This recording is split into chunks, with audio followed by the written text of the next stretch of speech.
everybody, and welcome to this IT Showcase webinar. We are so pleased to see so many IT professionals have joined us today and from across the globe. We will be sharing some valuable insights about how Microsoft does IT, and we will also be answering some of your questions. My name is Rekha Nair, and I'm a business program manager on the IT Showcase team. And today with me I have Ashok, who is a subject matter expert, and we'll be talking about how we use System Center Configuration Manager for client patch management. So welcome, Ashok. It's nice to have you here. So if you can introduce yourself and also let us know what we can expect to hear from you today. Sure. Thank you, Rekha. A very good morning to all of you. My name is Ashok. I'm the service manager for patching and software deployment at Microsoft. So I've been at Microsoft for the last 13 years, and I've been doing this particular role for the last 4 years. So I'm very glad to be part of this conversation here, and I'll talk to you more about how we do patching at Microsoft, how we have implemented Config Manager 2012 at Microsoft, and I'll walk you through all you guys through the complete patching process that we use at Microsoft. And great, and of course we're also keen to hear about the user experience. But before we get started, Ashok, I do want to remind everybody who's on the call that we will be taking questions. So, and we will also have some time towards the end where we'll dedicate just for questions and answers. But please feel free to submit your questions throughout the conversation, and I will ask you them as we go. I'll be more than happy to answer all your questions. All right. And then this webinar will also be available on demand in a couple of weeks from now. We will actually share the link with you, and you can share it with your colleagues who have not been able to attend today and watch it again if there are parts that you would want to watch again. So with that, and we will also be posting some related content, so that again you can reuse and share. So with that, welcome once again. Cool. And Ashok, let's get started. Cool. Thank you. So I have a very interesting agenda for today here. I'm going to talk how Microsoft has implemented Config Manager 2012 from an architectural overview, and I'm going to talk about the patching process that we use, from end to end, and I'm going to also give you some of the best practices that we use. And I'm going to give you an insider preview about how a typical user at Microsoft, experiences patching on his computer. Right, right.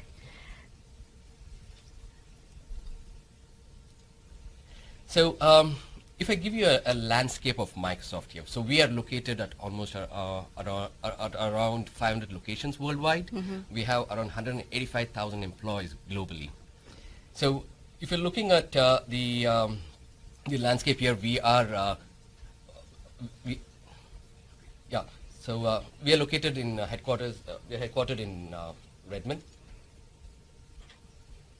Okay, so we are headquartered in Redmond, and we have a very good link speed between each of our locations. So we don't have any kind of WAN outages because of Config Manager traffic. So as part of our whole network here, we have 250 Config Manager sites worldwide. And as part of my service boundary, I have more than 350,000 machines at Microsoft that I manage as part of my service boundary. So very interesting, right? Because you have about 180,000 people, and almost 3 times the number of machines. Exactly. Yeah, that's a good thing here. So a lot of users at Microsoft have more than one machine associated with them. Some of them have their desktops along with their laptops as well, and some of them have the lab machines also. So so that's the reason you find more machines under our service boundary, and when you compare to the number of users that we have at Microsoft. And are you seeing some kind of an increase? Yes, as we have more and more devices coming into play here, we have a lot of modern devices coming in. So we have even handheld devices that we start managing here. Users start using Windows phones, their Androids, and their iPhones. So they bring into their corporate network. We start managing them as well. Okay. So I'll just give you an overview about the whole Config Manager hierarchy in our environment here. So we have one primary site, which would act as the administrating and the reporting site for us. So and we have 5 primary sites that manage Config Manager or clients, as well as all the Windows machines in our environment here. So we are heavily virtualized. So we have around 6 SQL servers that are on physical machines. Rest of them are virtualized. So, and we have almost around 300 distribution points located worldwide. So if you notice, we have split our Redmond site into two, RD1 and RD2. So that's because we have a majority of our users in Redmond. So we have almost 185,000 machines in Redmond. So we split them into two, RD1 and RD2. And we have divided the Americas into one site, and to another primary site we have the Europe, Africa, and the Middle East as one more site. And we manage the Asia Pacific. The reason we've split across each of the regions is that we can start managing them during maintenance hours as well. Any kind of maintenance activity can be done during non-business hours. Right, and I'm just looking at the distribution points. If you look at them, it's about 76 in some areas. Yes, exactly.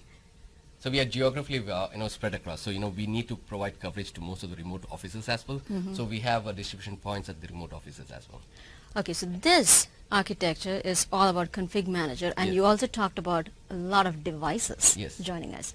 So how do you manage those devices? Oh yeah, we have a connected environment as well. We run a hybrid instance of config manager along with Intune. So I'm going to talk to you a little bit more on that one as well. So this is my my instance of config manager here. This is the hybrid infra. So we have our Azure Active Directory sync that happens for Intune. So we have an instance of Azure Active Directory. So if you see the device management here, we have a separate primary site that takes care of all the devices, all the BYOD devices out there. So we manage all the Android phones, the iPhones. People enroll their iPhones, their iPads, their Macintosh, any other other Windows phones. All the non-domain joined machines are managed through Intune. Cool. So it's a massive architecture up here. It's a massive architecture. So when we use config manager here for desktop computers, here we have a lot of services for that we offer, and one of them is the application management. We have a very robust software deployment service and an app publishing service as well. So that includes even non-Microsoft patching. So we use asset reporting for inventory and asset intelligence, and then we use for patch management as well. So along with patch management, I've also mentioned about something called as test pass patching. This is something that's going to interest a lot of people out here. So we have a program called test pass patching where we test pre-release software updates internally at Microsoft before it's being released worldwide. We also have our external customers called who participate as part of this program. It's called an SUVP program. So every enterprise can enroll into this SUVP program out there, and they can test internally the pre-release security updates and provide feedback to Microsoft as well.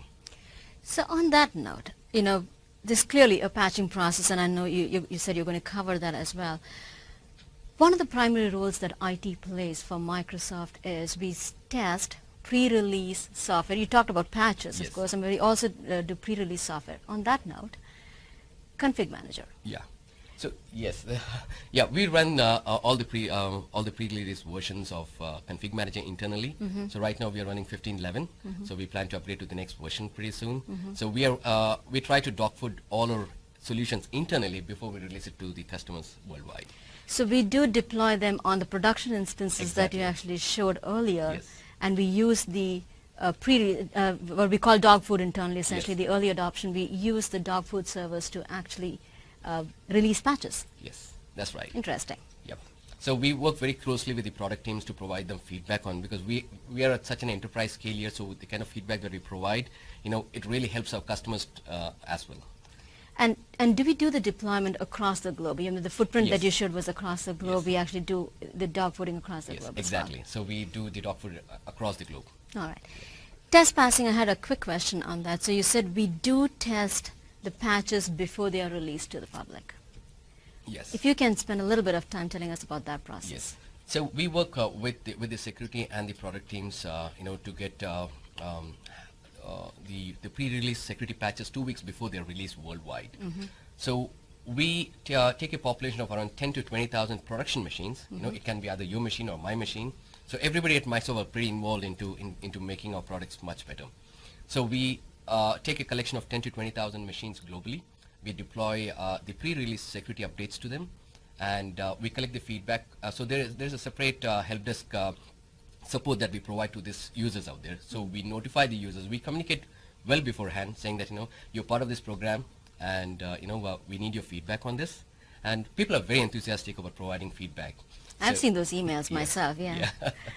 So we release we deploy the patches, and if there's any kind of issues, we get the report from the help desk. We get direct communication from the users as well, and we provide the feedback back to the product teams.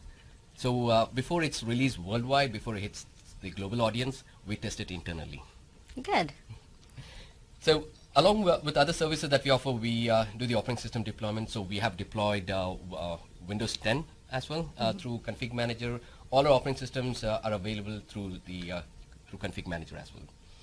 So some of the other things that we use is settings management. Formerly, it was called as Desired Configuration Manager.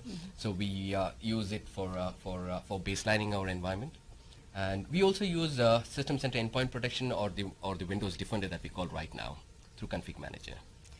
Multiple roles, huh? Yes, multiple roles, multiple services, and at the end of the day, we make it look very easy. That's important, Yes. because if not, you're going to hear from users pretty soon. Yeah, user experience is something that we keep in mind before we start deploying patches here. I'm going to talk more about the user experience as well. So people are aware, what a typical end user at Microsoft, when he uses a machine out there, how does the patching impact his productivity? What does he see on his screen? Right. That's something that's going to be very interesting. Yes, yes. So I'll just walk you through the complete patching process here. So patching process has got three different phases. One is the pre-update deployment, one is the actual update deployment that the operation team works on, and then the post-update deployment here. As part of the pre-update deployment, the Microsoft security team closely monitors the environment. They look at what kind of advisories or bulletins need to be released internally, and they work pretty closely with us to mitigate any kind of risk planning that we need to make. What is the environment? Does any of these bulletins or patches impact any application servers out there? Does it impact any user? Does it impact any user productivity? So we kind of do all this analyzing during pre-update deployment. And as part of the update deployment, my operations team gets into the picture here. We get the packages, we create the packages, we create the deployment groups, we create the exclusion groups. There are certain times that we get certain exclusions during financial reviews, during certain MYRs. So those are the time that we create some exclusion groups as well, and we create packages and we do the actual deployment on Patch Tuesday. As part of the post deployment, the post deployment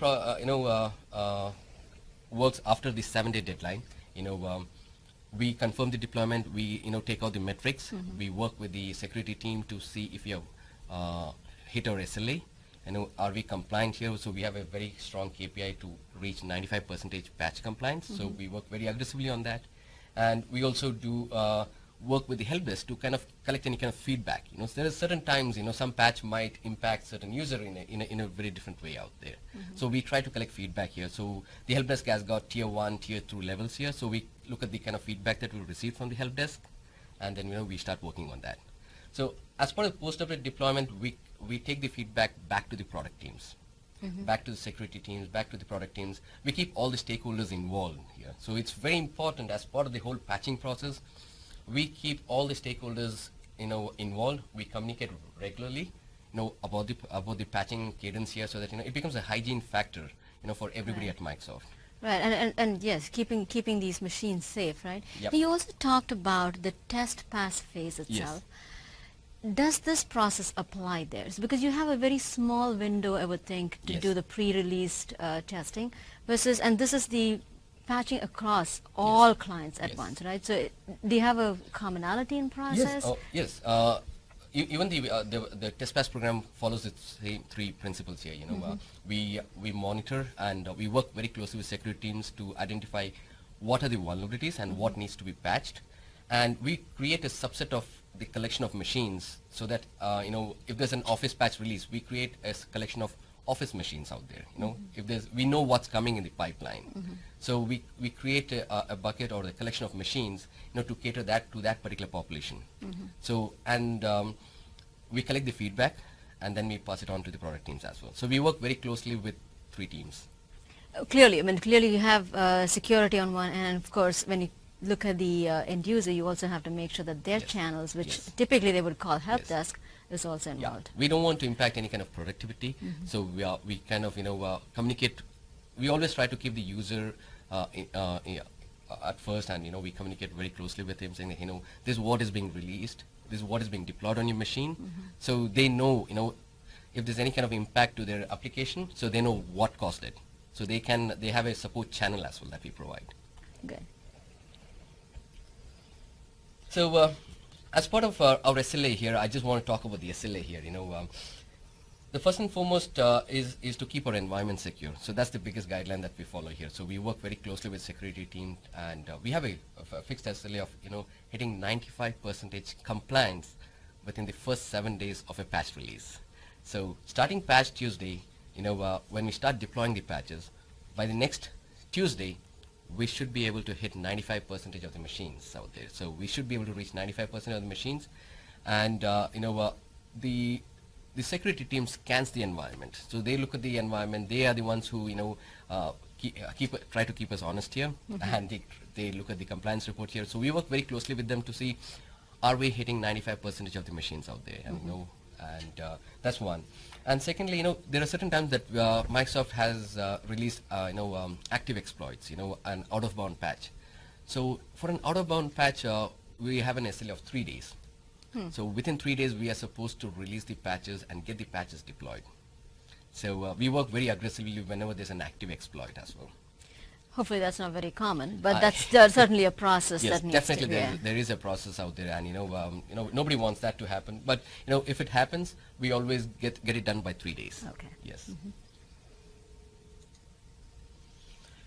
Now I want to walk you through the user experience options here. As part of a service offering, we have 4 different types of patching mechanism that we use. The first one is the silent, where as a user, you don't see any kind of pop-ups, you don't see what's happening on your machine. The patches are installed silently in the background, so it doesn't impact your work. And then we have interactive patching. So this is very interesting here. I was reached out by a few product teams saying that they have a longer test cycles on their test machines, and they wanted to get a notification that when the patches are being installed, and they want to schedule the patch installation based upon the test cycles. So we make the patches interactive for the first 7 days. So I'm going to walk you through this test cycle as well on that. And maintains Windows-based patching is where we have some of the labs who have come into us saying that some of the lab managers have said that they want the machines to be patched, not silently, because they want to do during maintenance window, during non-business hours. They have certain critical applications running in the servers out there, so they want to do a maintenance Windows-based patching. So we provide that patching as well. So we try to accommodate all different kind of groups into this kind of patching process here. Right. I mean, you don't have a very uniform requirement all the time, but you still have your SLA to meet. Exactly. So that's the uniformity, I would say. From an SLA here, we want to keep our environment secure. Right. We want to reach our SLAs, but we also want to provide a service that that caters to various business needs. Right. So on-demand patching is also a very good feature that some of the research folks have got in touch with us, saying that we want to deploy the patches at our own time, not during the maintenance time, but during where they can initiate the patching by running a script on the machine. So we have this particular on-demand patching where the patches are downloaded on their machines, but the owner of the machine or the lab owner or the research owner can initiate the patch installation at their convenient time. So that's something that we also provide as part of on-demand patching. And do you monitor that those machines have been patched? I mean, it's certainly an option for them to Yes, choose, but and then you actually do the monitoring, make sure that it stays compliant. Yes, exactly. So let me walk you through this silent patching period here. This is something that's very interesting because a lot of enterprises have asked me, how do you do silent patching here? They don't want to be very interruptive here, because patching is a very interruptive service as well. It's on your face here. So we try to keep it very silent, so it does not impact productivity. So from day 1 to day 6, that's when we do this silent patching. So starting patch Tuesday, we create packages and we start deploying the packages silently. So we allow the machine, to be deployed. So there's no pop-up that's shown to the user. Okay. So, the patch installation takes place in the background. And once the patches are installed, the Windows users will start receiving a Windows update notification. So we rely on the natural Windows, notification to show the notification to the users out there. So in Windows 10, you get the Action Center notification. So we allow the users to kind of, go through the notification. And once the patches are installed, the machine is put in a pending reboot state. So there's nothing, that config manager steps into and does any kind of reboot here. So the machine is put in a pending reboot state, and we allow the natural reboots to happen. I'm not sure, Rekha, if you just turn off your computer every night, when you go home. So if that happens, you're compliant on the first day itself.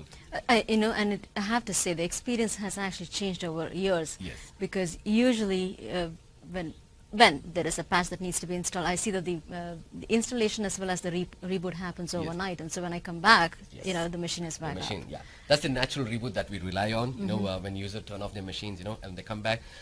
So the machine is compliant here. So almost 80% of our compliance is done during the first 6 days of patch installation. So during the silent reboot, 80% of the patches are installed, and a patch installation is complete only after you reboot your machine. Right. Yeah, so reboot is the most interruptive thing during a patch installation here. It's actually not the patch installation, it's the reboot of the machine. Right, the reboot that's Yeah. required. So we rely on the natural reboots, for the machine to get rebooted and the machine to be termed as compliant here. So, and also, some enterprises do have, automatic maintenance set at 3 a.m. as part of their group policy. So if you leave a machine on and, at 3 a.m., your automatic maintenance sets in and it reboots your machine. So that's one way that, we get our compliance measurement done. So during interactive patching here, there's not much difference here. The machine that have not installed the patches will see the pop-up, the Software Center required pop-up from Config Manager here, and user has the option to go ahead and click on the software on the pop-up, and he can see the list of update that's available for his machine. So he can say, so he can look at the screen and see, okay, I got this many number of updates to install, and he can view the updates, and he can schedule and install the updates at his own convenient time. So that's something that interactive patching provides. And as I mentioned to you previously, we've provided the interactive patching from day 1 to day 7 to certain product groups because they do have a longer test cycle. So they get to see this particular list of updates on their Software Center, and they can choose to install it at their own convenient time. Right. And so you said the majority of it is done on silent. Yes. And then there are some groups typically who Yes. who request so that it can stay on interactive. Yeah. But you still have the same SLA, so you're monitoring things separately now. Exactly, Okay. yes. And is there uniformity, like a particular month? You have certain groups who request so and so, or does it change? Like Yes. you mentioned research. Probably they have the very set standard that Yeah. they've asked for. Yes. But does it change from other groups? Yeah, we during financial closures, we get certain requirements, saying that, can we, move the patch enforcement, a little earlier or, a little longer. So we make such kind of accommodations out there so that, we don't, want to disturb the rhythm of business here. Right. So we do actually have a question that has come in. If a patch fails, how do we determine that we do not break thousands of clients? Yeah, that's a good question here. Since we do a pre-release deployment of the patches internally, so Yeah. we do get an idea on what patches might break. So I've not seen in the last 4 years, I've not seen a big failure of a particular patch, but there have been a couple of failures where we had to pull back the patch, and we had to send out remediation scripts so that the patch gets uninstalled from machines. So and we provide the feedback back to the product teams very immediately. We say that, hey, we have pulled this patch from WSUS and Config Manager here, and because we found this issue out there, and we stop any further deployment of the patch.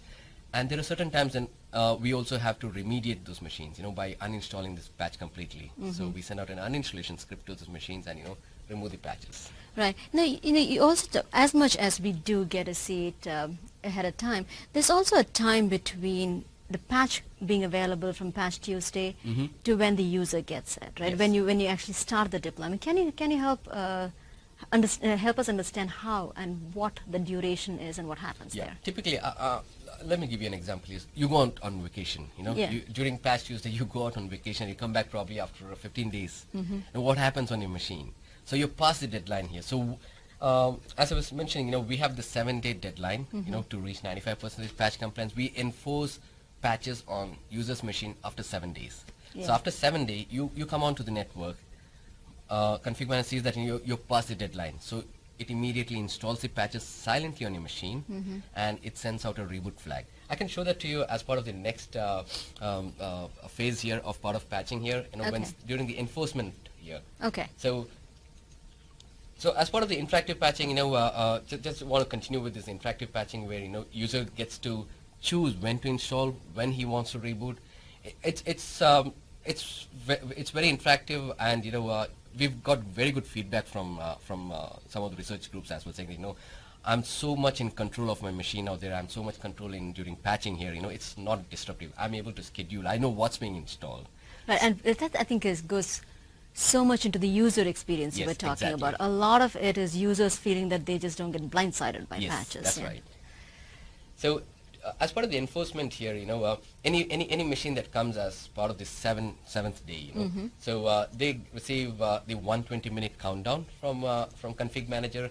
So they're able to minimize the window and hide the window for the first 60 minutes, and for the last 60 minutes they're not able to hide. So the hide button is grayed out. So it's really on their screen, to see that okay, they have a patch installed, the machine has to reboot because they just came onto the network and they need to get this patch installed. So it just the user interaction is made available so that they can look at the screen here, they can restart the machine, they can probably save all their work and then restart their machines. Okay, so on that note, there's another question that we have. What if users have files opened while reboot occurs? Does it stop the reboot? If they have files open, no, it does not stop the reboot, because as the user is logged on, he can choose to save his files and then reboot his machines. It does not. There are certain applications like your Outlook. Your Outlook is open, and when your machine reboots, your Outlook restarts on its own. So certain applications have this, coming back to the same state here, like your Internet Explorer as well. It opens up all your browsers out there. Right. Yeah. Right. When you come back from When you come reboot, back that's right. from a reboot. So essentially, it's saying if you have files open, it will actually force a reboot then. Yeah, it does force the reboot because you're past the deadline here. Okay. So, but it provides you that notification for say, for 120 minutes and for 60 minutes. Okay. Now there's another question which says, what point do you test the newest update in the build process? Yeah, 2 weeks before Patch Tuesday, we get the pre-release updates, and we test it internally. So it's 2 weeks before Patch Tuesday that we get our hands on to the pre-release updates, and we deploy them to production machines. So we don't we put it onto live production machines out there. Just like your my My client machine, your machines, machine, yeah. any machine out there. Right. It can be any person out there globally. Right. And still you said there were cases where after, when you did a global deployment, you've had to recall Yes, patches in exactly. some cases. Okay. Yep. Now there's also another question which says, when you report on your patching SLA, Mm-hmm. do you measure compliance against all machines or only machines that meet specific requirements? And there's an example. It says, for example, do you require that machines have a healthy config manager client or were online within a specific time frame to be measured against the SLA? That's part of the best practices that we do here. So my team has an aggressive target of having 98% client health. Yeah. So our client reach is almost around 98% of the total population of machines. So that's one of the best practices that I would recommend to any enterprises out there. In fact, that's actually, are there any best practices for Microsoft on how to report patch compliance? Yeah. Good question there. I really like the questions that are coming in here. So yeah, it is one of the best practices that we do here. So we have a very active team that's spread globally.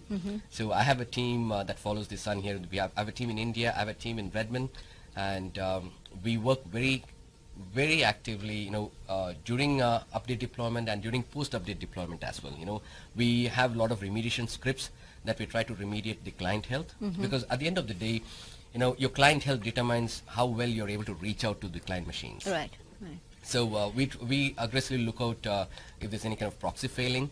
So we have a client remediation health script that we run on machines that are termed as unhealthy. So we try to restart their services out there, SMS host services.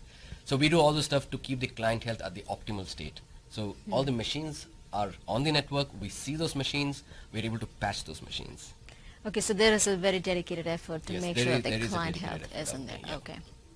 All right, so I do have another question, but I will let you move forward. It's a longer question. I will find out what it is, and then Yeah. we'll get So going. yeah, so I wanted to talk about the best practices here. I'm glad that the questions are around, how do we do this? Yes. So some of the best practices that we wanted everybody to inculcate is that get the people involved, get the users involved. Let them know that keeping the environment secure is a top priority for any enterprises. So communicate very broadly to users whenever there's a patch deployment, and what's impacting. Okay, and why we are deploying these particular patches. Once you get this culture into your organization, people are much more receptive to patches. You don't want to disturb their work anyway. So we try to keep the user experience also into this, but we need to get the buy-in from the users. So it took us some time, but right now we have a lot of involvement from users. If something breaks on a machine, you are able to report it back. So during Patch Tuesday, it's a Patch Tuesday, and why your machine is rebooting. So that kind of awareness should be brought into users. And we deploy patches consistently after the validation phase is complete. So validating patches, if you have certain applications that are very critical in your environment, have a test bed and deploy to those applications out there and see if it's impacting. And every time when the patches are released, we go through the release notes. Is it impacting only Windows 10? Is it impacting Office? What are these patches doing? So we go through the bulletins. As part of the pre-update deployment, we go and see if it's impacting any particular file or registry. That's part of our process that we do. So keeping ourselves informed and keeping the users informed will help make the patching process improve. Right. Yes. So secondly, I would say we monitor and remediate the hierarchy issues. So since the patching process is dependent on config manager, and config manager is dependent on Active Directory and your network here. So we work very closely with the networking team and the Active Directory team to to clean up the Active Directory out there, to see if there's any kind of network outages. Does it impact any particular site out there? There might be certain outages, because of at a remote site. We work with the local networking teams to identify, what is the network outage, what is the SLA to get this remediated, and we communicate to the users as well, saying that there might be some delay in getting the patches to the machines out there, any software deployment or any app publishing as well. So any network outages or any kind of hierarchy issues might impact all the services that's been used by config manager. Right. So on that note, there's actually a few questions up here that I do want to take. So the question is, I've been working with automatic deployment rules, but haven't replaced the normal deployment process for a few reasons. Can you elaborate on when Microsoft leverages automatic deployment rules versus a manual selection and deployment process? That's a very good question. So for typical patched users, we use automatic deployment rules. Okay. But there are certain times I get an out-of-band request, like an out-of-band active exploit, where I do the manual process. Certain times I do get requests from different teams that they want to deploy a hotfix because it might impact a service out there. So I get offhand requests, so for which I use the manual process out there. So for typical patch Tuesday deployments, I do have area rules set up, and that has made life very easier. After Config Manager 2012. Okay, so probably the next half of the question is, many times within the same month an update is re-released. Yeah. Considering in the first 7 days you're achieving most of the compliance, Yeah. do you update your package Yes. when the update is re-released in the same month and target all the clients, or do you just target them the next month? Yeah. So since these are security updates here, so we don't want to take any chances. If an update is re-released, we approve them immediately on WSS and on our config manager as well. So as part of our we do a two-phase deployment here. After the 7th day, we approve all the updates on our WSS server as well. So any machine that does not get the config manager, so the package will scan against our WSS server and get the packages as well. So we keep our WSS also updated with all the packages. Okay, so you actually, so after the 7-day compliance, you Yes. actually have all of the all the updates that are Updates, approved yes. then. Okay. So the question of, when you have something re-released, you essentially do the same process but pretty We do the quick. same process as well. Okay. And we also removed expired updates and contents from the deployments periodically. So we do housekeeping as well, so just to keep our environment lean and clean. So we do a lot of housekeeping, so we remove all the expired updates out there as well. Oh, Yes, okay. yeah. Okay. So that's also part of what your Yes, team that's does. part of the maintenance routine that we have as part of the whole patching process. Okay. All right. Now let's take another question. Oh, I love the questions coming in. All right. Rollback of a failed patch may prove costly. Yeah. Putting out a patch with little testing can be business critical, Yeah. right? Agreed. Have you changed the best practice after Windows 10 when the patch not only is released on Patch Tuesday, and then there's a related question, but we'll take it Okay. after this. Yeah. With Windows 10, they have, we do have the same releases during Patch Tuesday, but we also, after Patch Tuesday, there is something called as the cumulative update. So the cumulative update typically contains all the Patch Tuesday updates as well, along with other updates. So we try to keep our environment secure, so we baseline our environment on security updates. But that said, we allow our users to go ahead and scan and download any Microsoft updates. Right. So, as a user at Microsoft, you can go to Microsoft catalog, or you can go to the scan, you can enable the scan against Microsoft update and download and install any updates on your own. But we baseline on security updates. Since we work pretty closely with the security update, with the security team, and we've already tested the security updates, so we baseline our environment on security updates. So any user can go and download any update on the machine. And just another note, every user at Microsoft is an admin on their box. So, Right. so they have a lot of powers. That's true, yes. And then the related question is, how big is your team? And how these client health scripts are executed to systems? Yeah. So as part of the routine maintenance here, we kind of keep a close eye on the number of active machines, active clients in our environment, and how many machines are in the environment, and how many clients are inactive, and for what is the duration of the time that they have been inactive. So we run the client health scripts here. So we have a fixed script that we run. We check for proxy. We restart the services if the machines are not scanning. So if the agent's not reporting health, so we start removing the agent and try reinstalling the agent, try restarting the service out there. We have a fixed set of scripts that we use as part of the remediation process. And we typically start this process. Immediately after Patch Tuesday, and that's ongoing. So as part of our client health, we try to maintain more than 98% of client health in our environment. Okay, and then about how big is your team? I know you mentioned about, you mentioned that you have a global team. Yep, I have teams both in India as well as in Redmond. Yeah. So we have 24/7 coverage for Config Manager here. So we have some around 4 to 5 employees in India, along with few vendor staff, and we have a pretty bigger team here in Redmond as well. So we provide all the coverage. So we have a bigger site in Redmond. So we have a bigger team in Redmond. Plus, and you also, earlier you mentioned all the different components of SCCM that you were using, and so your team is spread across for all of those activities as well, right? Okay. All right, here's another question. Are you supporting patching for bring your own devices and non-domain joined devices, or devices not enrolled in Intune? So devices that are not enrolled into Intune now, we do not manage them. So so we have where users who are bringing BYOD devices, they have the option to enroll into management. So once they enroll into management, they are managed by Intune. Yeah. So we have certain baselines that we push out to them, certain policies that we push out to them, but we do not do any kind of software deployment or any kind of, we don't push out any packages to these machines out there, but we ensure that the device is compliant before it connects onto the network. And that's purely policies Just based on policy, Intune. based on Intune policies. Right. And do you also do a periodic WSUS cleanup Yeah. after 1511, or is the default cleanup from SCCM enforced?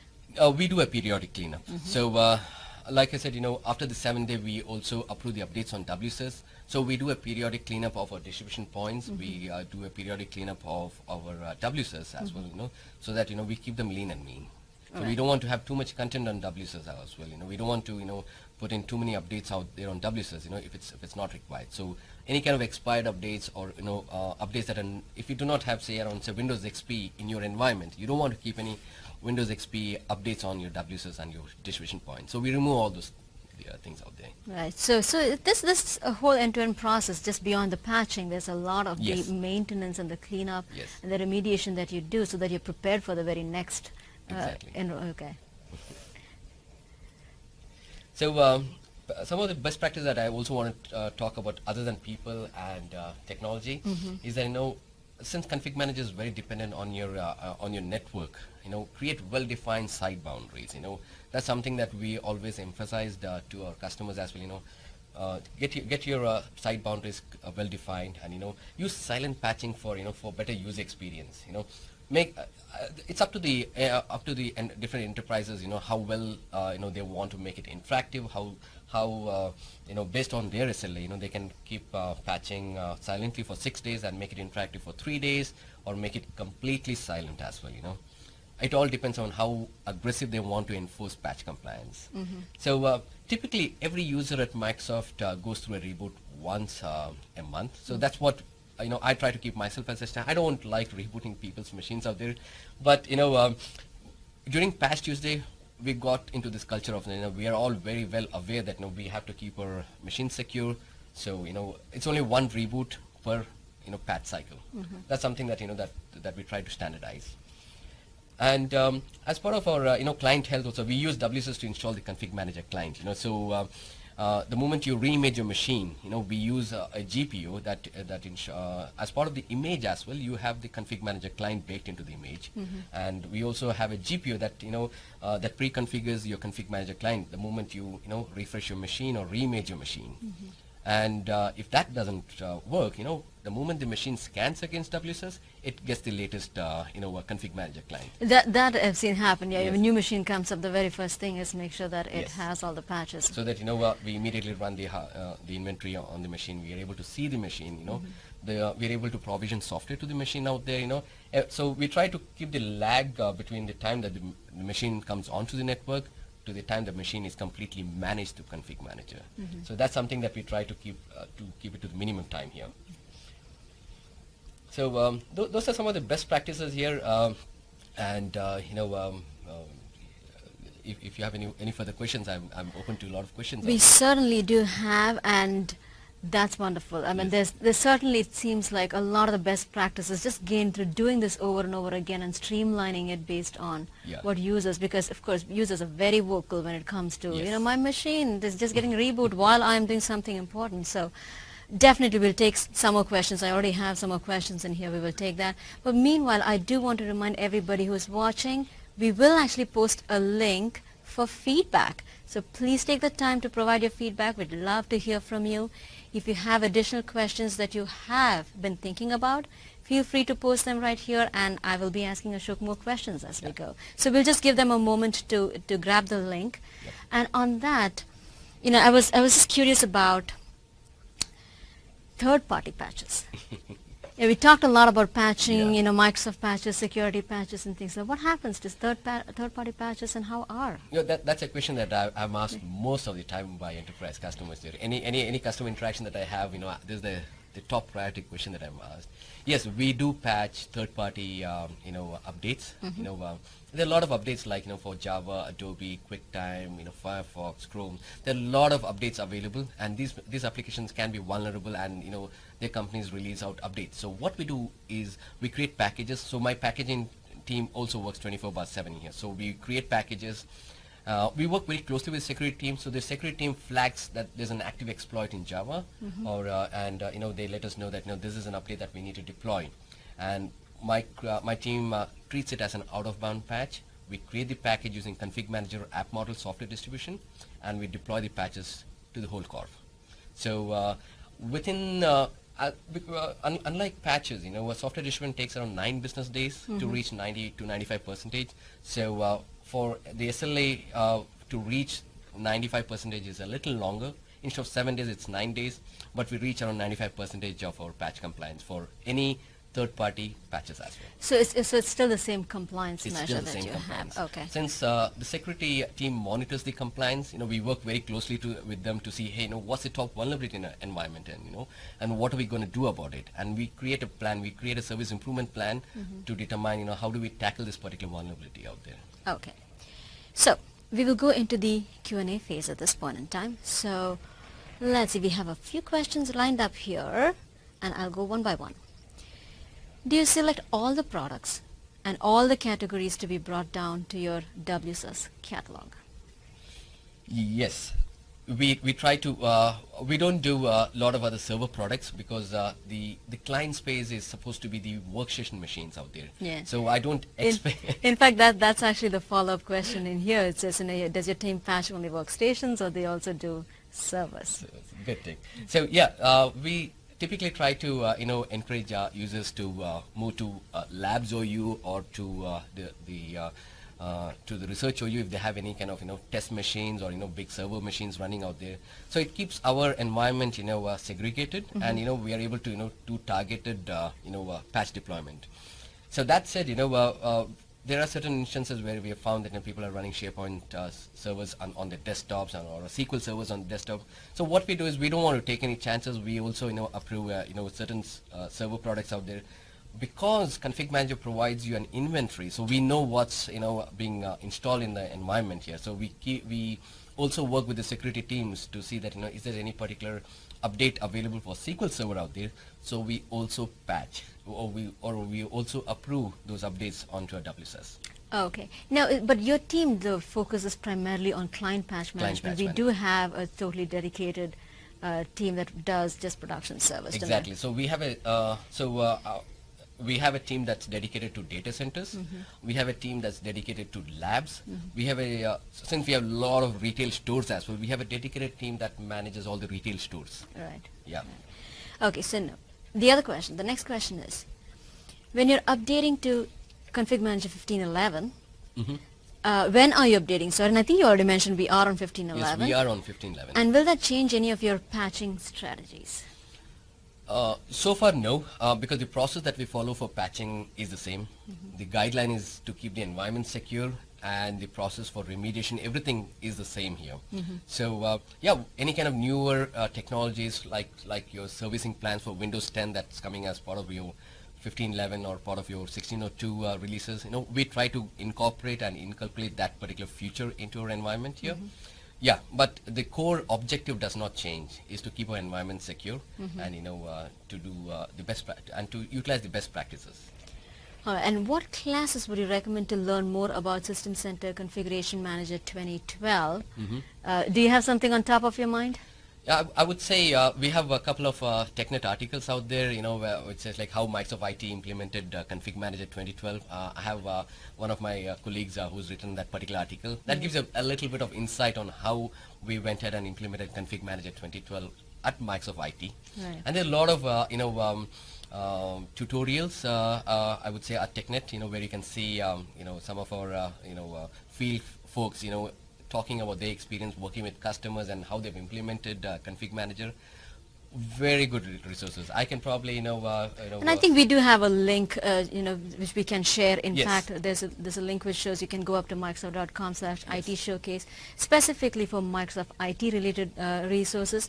But of course, TechNet, MSDN is has a a lot, wonderful, and I think even Virtual Academy, there are courses up on Microsoft Yes. Virtual Academy as there well. are courses on Microsoft Virtual Academy that talks about Config Manager 2012 and how we've implemented, what are the new features, and keep an eye on some of the TechNet articles that talk about the new features that's lighting up on 15.11 and 16.02 that's coming up next month. It's really good. All right. Okay. The next question.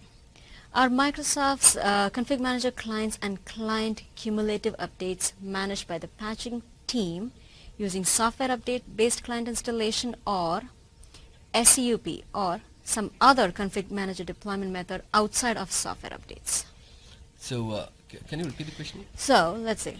Let me try to decipher this for you. Are Microsoft's Config Manager clients and client cumulative updates managed by the patching team using software update-based client, based client installation or SCUP or some other SCCM deployment method outside of software updates? So I guess are we using software updates versus what's the combination? I guess So that we're using.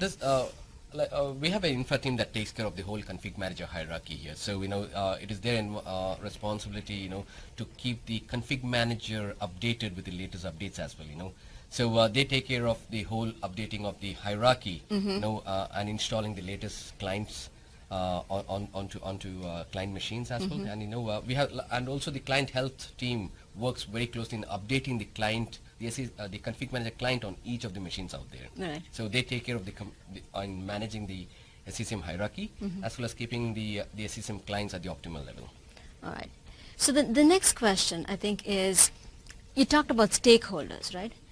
How do you prepare help desk with information on upcoming patches and impact? Oh, that's very, very important here. To keep it's very important to keep all these stakeholders informed. So every time before we deploy patches, we keep all the stakeholders, even the help desk, informed. What's coming.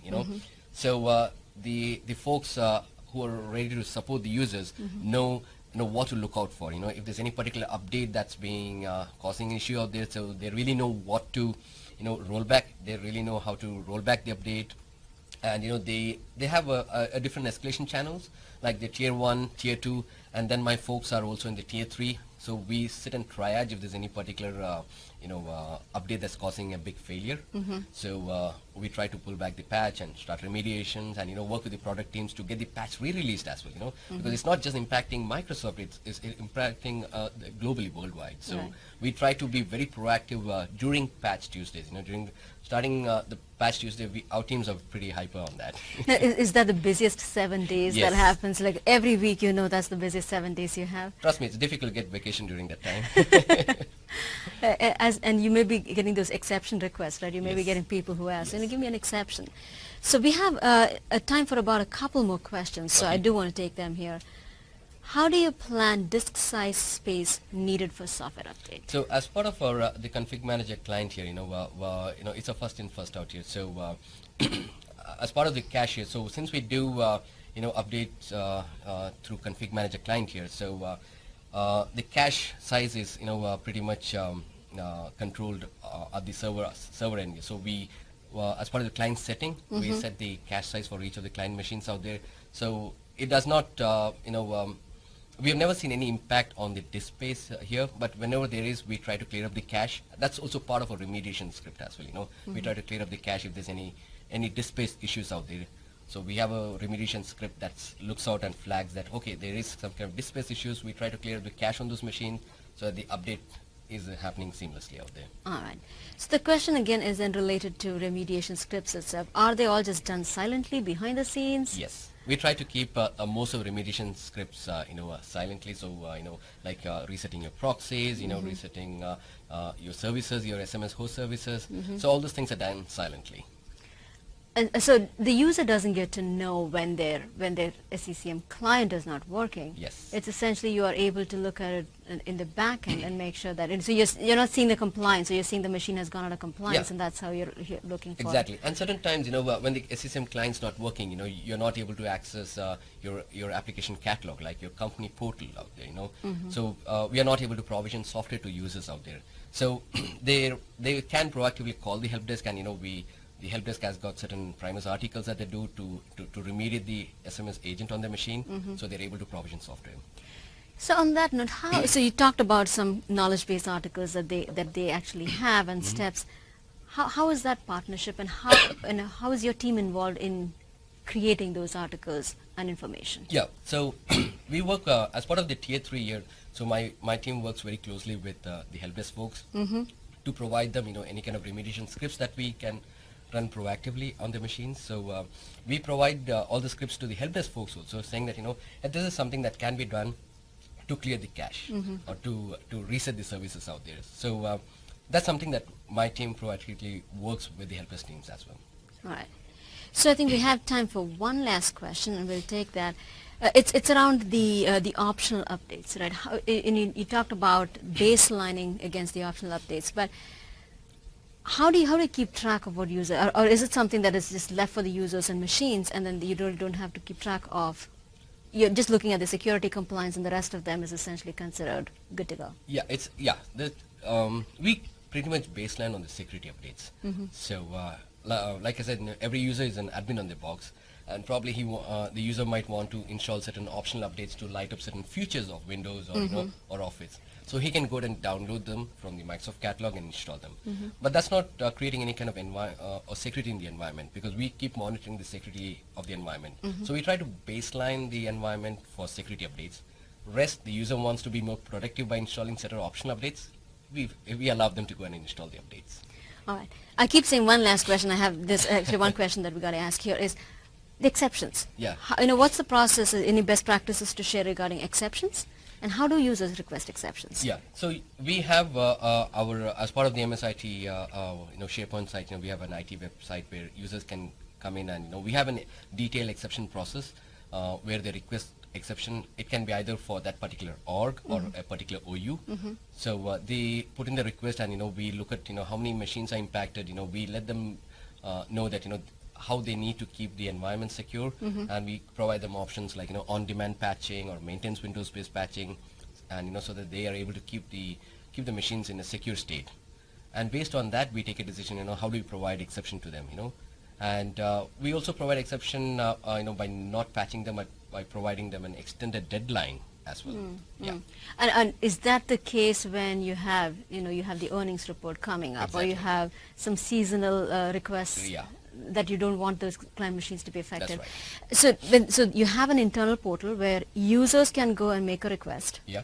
And then you look at those extensively and provide the 4 options that you were talking about. Essentially, you have to select one of those. That's right. You so really they have can't to get out of provide it. us business justification on why they want to do that. Yeah. So that's important, right? Yeah. So we try to ask them what is the business justification, for providing an exception from patching here. And that's for a duration, I would think. So Yes. after which then you'll automatically we fall try into to keep will it for a force you. duration.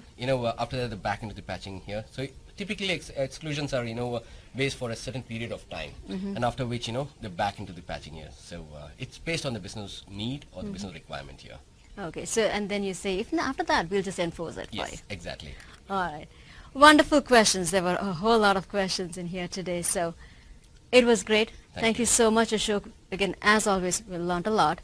I do want to say thank you to everybody who joined us today. This was, I hope you enjoyed it as much as we did. And we also have a few links that we want to share with you. You can find much more content about Microsoft and Microsoft IT on Microsoft.com/IT Showcase. And again, this webinar will be available to you in a couple of weeks. You can watch this again.